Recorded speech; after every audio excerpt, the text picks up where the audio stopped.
பார்க்க போனால் கேம்கோ வண்டி 1987 மாடலு. வண்டி ஸ்டார்ட் பண்ணி ஃபீல்டு ரேஸ் பண்ண போகிறோம். ஓல்டு மாடல் வண்டி. ஃபஸ்ட்டு ரேஸ் வச்சுக்கிறோம். ரேஸ் மீடியமாக வைக்கிறோம். கீர் மொத்தம் நியூட்ரல் இருக்குதான்னு பார்க்கணும். ரொட்டேட்டர் கீரு ப்ளஸ் ரன்னிங் கீரு மொத்தமே நியூட்ரல் இருக்கணும். கிளச்சு வந்து ஃப்ரீயாக இருக்கணும்.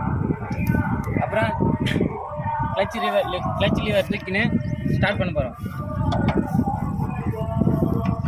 இதில் வந்து டீசல் கரெக்டாக இருக்கணும். தண்ணி கரெக்டாக ஊற்றிக்கிறான்னு பார்க்கணும். நம்ம எல்லாம் கரெக்டாக செக் பண்ணிட்டோம். ஒரு 10 சுற்று